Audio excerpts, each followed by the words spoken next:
I was posting something on Facebook earlier tonight about Jesus Saves, and someone gave me a link about this website, and thought I'd share it with you because I thought this really needs to be told. This is what America has come to lately.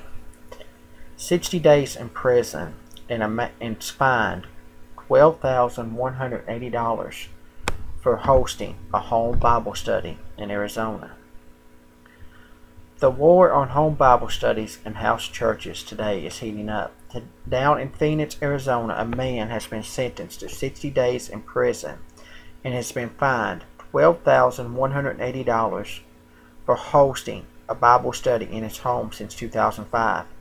Michael Salzman and his wife has been hosting gatherings, about 50 to 20 people, where they share food, fellowship, and discuss the Bible.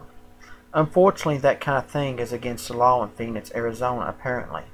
At one point, nearly a dozen armed police officers raided their homes and, quote, evidence of the, quote, crimes was gathered. Michael Salzman was found guilty of 67 code violations and now is going to be ripped away from his family and put in prison for 2 months. In addition, the assistant city prosecutor is asking the court to revoke his probation and convert it to a 2.5-year jail sentence since he continues to hold worship gatherings on his property despite court orders.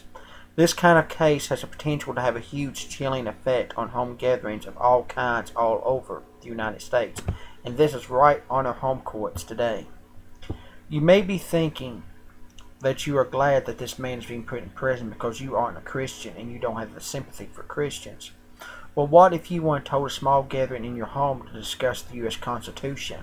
Or what if you want to hold small gatherings in your home to play cards or watch football? The U.S. Constitution guarantees the right of people peacefully to assemble. And when the constitutional rights of one person are under attack, it's the attack of all of us. In America today, we actually do not own our homes or our properties. Instead, we are only allowed to use them in a very small, very narrowly minded, defined ways. And if we rebel against those rules, the control freaks that run everything will smack us hard. And a while back, this guy that done this website wrote about how control freaks, bureaucrats all over the country are using code violations to force peppers back to the grid. In some cases, they are even using code violations to force preppers completely off of their properties. They want to run their lives and our lives, and if we do not live within the very narrow-minded constraints that they define for us, then they shall amend men to raid their homes, send armed men to raid their homes. So how did Michael Salzman's problem start? You guessed it. His neighbors complained about noise and traffic congestion. So that is how city officials got involved. We have become a nation of informers and tattletellers. And this is another perfect example of that. Michael Salzman did not have a big cross or a big sign outside his home. And in this situation that was rather foolish, perhaps if he had kept a lower profile, things would have been different. He did have a big cross and a big sign outside his front yard. In this situation, that was rather foolish. Perhaps it could have been kept a lower profile would things been different. But it still does not excuse what authorities in Phoenix was doing to him. People should be able to have small gatherings of friends and family in their homes. If we can't do that, then what's left? In these days, just about anything is illegal in America. So if you want to sic the authorities on your neighbors, it's quite easy to do. What is this nation turning into? The implications of this story is staggering. Over the past couple of decades, the number of house churches in the United States have absolutely exploded, and increasing numbers of Americans reject the big institutional churches for one reason or another.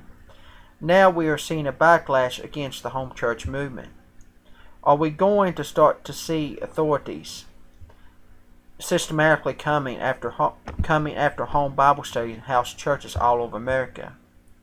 Sadly, we have already seen quite a few examples of this. The following is one example from California.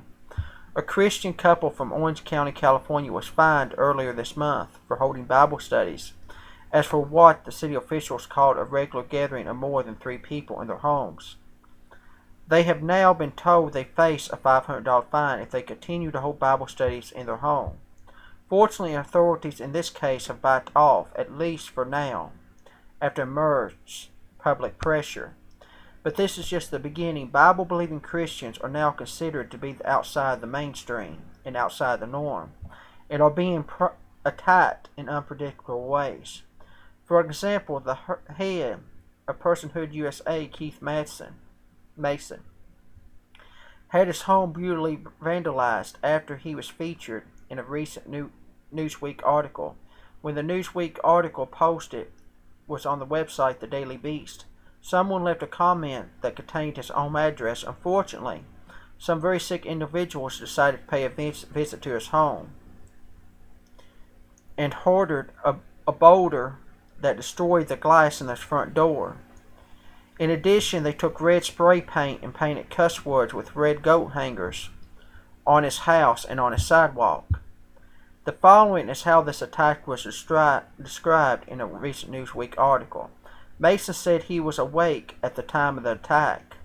He was in the basement catching a movie, trying to chill. Mason says, "I heard a loud noise and thought one of the kids had fallen downstairs." Mason says he ran upstairs from the basement. Then he didn't know if it was blood on the glass or what. It turned out to be spray paint.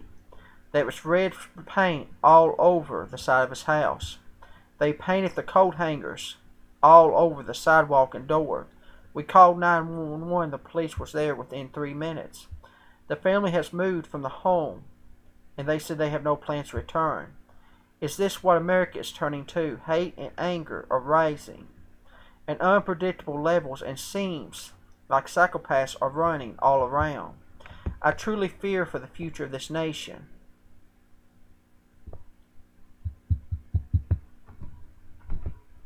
And that is what they wrote today on this website.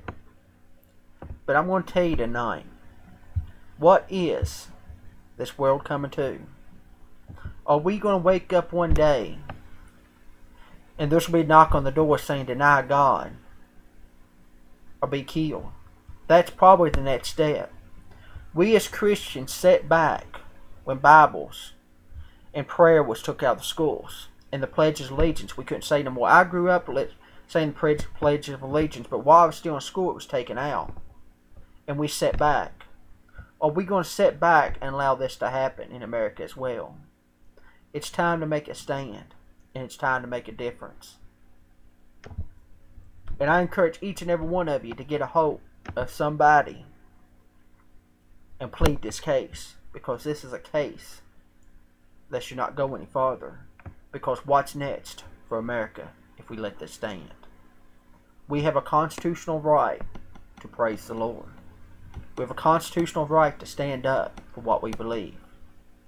And we need to make that decision today to do something before it's too late.